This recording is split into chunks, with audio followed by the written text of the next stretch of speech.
More than just the headlines, find out what's going on and what it means with me, Dennis Prager, this morning at 11, right here on AM 560, The Answer.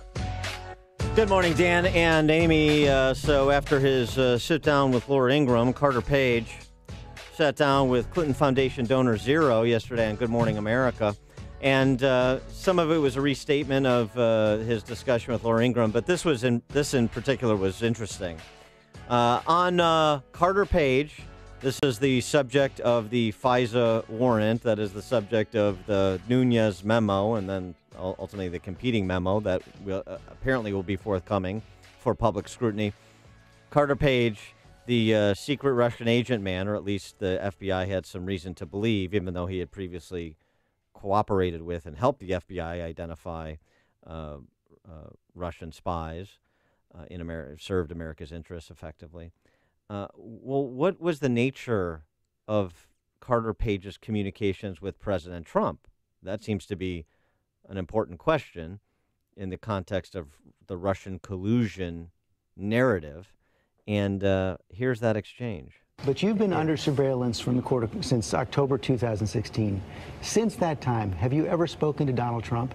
I never spoke with him since. I never spoke with him any time in my life. You've never spoken to Donald Trump in your life? Nope. No email, no text, nothing like that? Never. I mean, so look, that doesn't end the Russian collusion investigation, nor should it. It doesn't absolve Carter Page of bad acts necessarily, although he hasn't been charged with anything. And they had extended surveillance on him. So it's not dispositive of anything other than the notion that Carter Page is a connection to Donald Trump, is a connection to Russia in this collusion story, this fantasy, this Richard Condon novel that people like John Haleman keep spinning about if you take this position on this issue, the release of a memo, for example, you're on Team Trump or you're on Team Nunes, which means you're on Team Trump, which means you're on Team Russia. I mean, the restraint here is generally being exhibited by Republicans, even though they're the ones under assault, generally speaking. And it's the logic is so tortured because the evidence is so flimsy, I would suggest. And to the surveillance of Carter Page and the basis on which that warrant to surveil him was obtained, Molly Hemingway from The Federalist had this to say on Laura Ingram's show, panel discussion they had on it. And this is foundational to our understanding of what it means to be American, that the federal government cannot deprive you of life, liberty, property. They can't arrest you or spy on you without a really good reason. And if the civil rights and civil liberties of Carter Page can be violated, they can be violated for anyone. And Byron York followed up on her point with salient one of his own. We should point out that the warrant, it's often pointed out that, well, they didn't put the warrant on him until after he left the campaign. But that not only gets his phone calls going forward, it gets all of his email going backward, back when he was in the campaign. Plus, it allows the FBI to break into his home, search it, and plant electronics when he is not there. For more on this topic, we're pleased to be joined again by our friend and former United States Attorney General, and former counselor to the president, now the dean of the Belmont University School of Law in my soon-to-be home state of Tennessee with Brad Thor and Art Laffer and everybody else that's moving to Tennessee. He is, also, by the way, want to mention the book, The True Faith and Allegiance. True Faith and Allegiance is Alberto Gonzales' new book. General Gonzales, thanks so much for joining us again. Appreciate it. Good morning.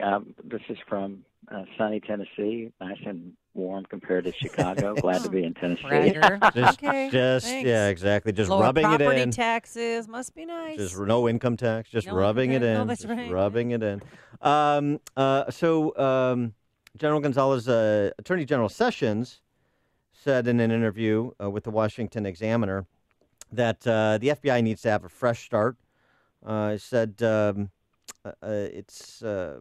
it was in his letter to the president in Comey's removals. I used the words fresh start, and the FBI director is Chris Wray, very talented, smart, capable leader. I think it will give them an opportunity to go straight to the American people and say, we are going to win your confidence. How do you react to Sessions' view of the change that was made at the FBI and perhaps the case that needs to be made now by the FBI to the American people to retain its legitimacy? You know, I don't know whether or not the FBI has lost legitimacy in the eyes of the American people, quite frankly. Obviously, there's a swirl in the news about what may have happened with respect to the Carter Page FISA application. And let me just remind everyone, we don't know what we don't know. There's a lot about that application that we may be more fully informed by the Democratic memo. But even after we get that, there's still going to be information that was possibly part of the application that we just don't know. And so I would just urge your listeners to let's just wait. Let's just get more information about what happened here. And if someone did something in connection with that application, if they withheld information that a FISA court judge probably should have known, then there should be accountability. There's no question about that.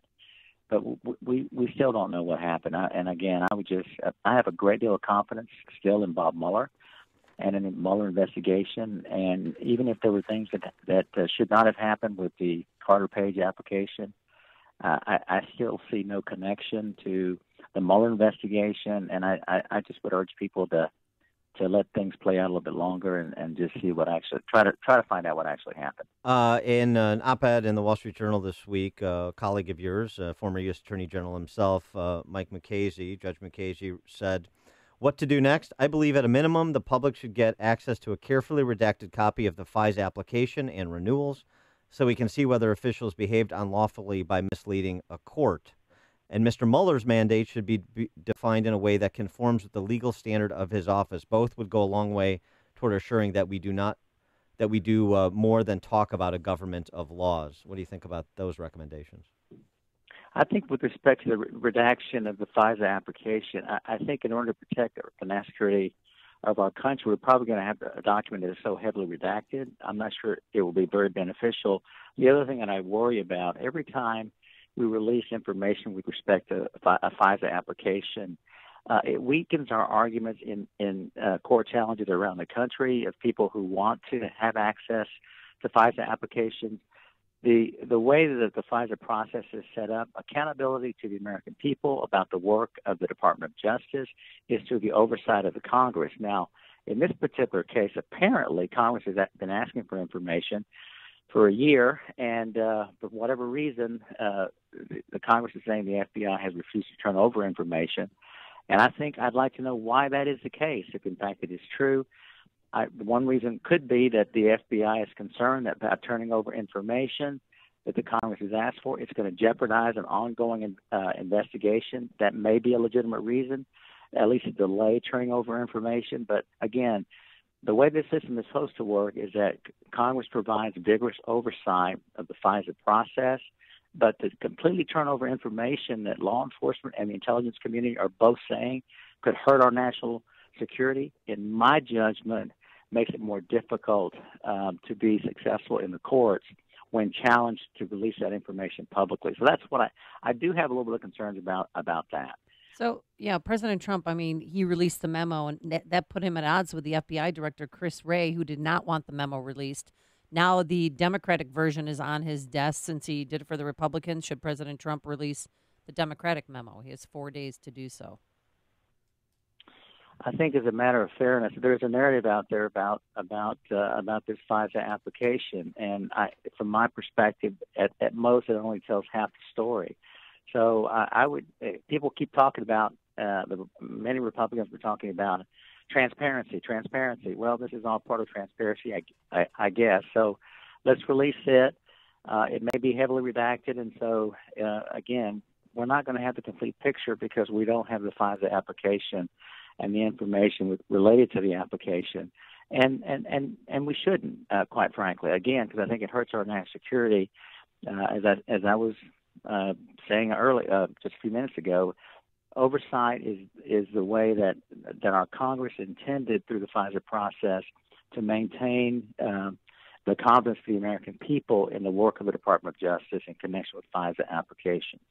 As someone who obviously worked closely with the FBI as Attorney General of the United States, has your view of some of the senior leadership of the FBI under Jim Comey, Andy McCabe, Peter Strzok, and Lisa Page, has it changed as more information about their conduct has become public. I mean, we've talked to James Fitzgerald, the former FBI profiler who broke the Unabomber case. You heard from Chris Swecker, a 24-year agent on Fox yesterday.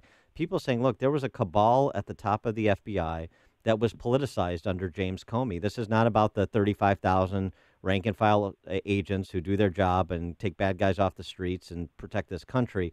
But under Comey, at the leadership level, as distinguished from Free and Mueller in the case of Special Agent Swecker, it was different. It was politicized. I have heard from various rank-and-file members that there is great anger about some of the actions of the leadership, beginning with Jim Comey, because what it's done is put the entire organization, all 30,000 plus individuals, in the crosshairs. And all of a sudden, the FBI is under attack. It's under siege because of these decisions, pronouncement made by the senior leadership, actions. And I am concerned about it. There's no question about it. And but I do worry about one thing, and that is when you have continued attacks about an organization, even if you're targeting the senior leadership, it is demoralizing to the rank and file. Mm-hmm. It really is. And so I think decisions need to be made either if you're unhappy with the leadership of an organization, as President of the United States, you have the authority to remove them. And I think it hurts the FBI to have the President of the United States continue to question the integrity, the actions of the leadership. Again, he's the president, but take action and remove them, because continued criticism is demoralizing to the rank and file. We need to get past this, and we need to let the people, the rank and file, do their job as they've done their job from the very beginning of the organization to protect the American people. Same question with respect to the former agency you headed, the Department of Justice, with some of the revelations about the decisions that Rod Rosenstein has made, as well as the apparent conflict of interest that number 3 at Justice Bruce Orr had with his wife working for Fusion GPS. Well, again, I think that's even a situation where there is greater accountability for the president, because these are political appointees. They serve at the pleasure of the president. And if the president is unhappy about their service, then he needs to make a change, quite frankly. And one thing that's a lesson that I learned from my old boss, George W. Bush, is that it all begins at the top. Everyone takes their cue from the leadership at the top, how they behave, how they respond in a crisis. And so if we've got the wrong kind of leadership at the Department of Justice, then we need to make a change, quite frankly. But as I said, I think the continued public criticism, the public doubting about the leadership, I think is demoralizing everybody in that organization. He is Alberto Gonzales, former United States Attorney General, Counselor to the President, now the Dean of Belmont University School of Law. The Bruins. Yeah, that's correct. Very good. Thank you. And the author of the book, True Faith and Allegiance. General Gonzales, always a pleasure. Thanks for joining us. Thanks for having me. And he joined us on our turnkey.pro answer line. It's what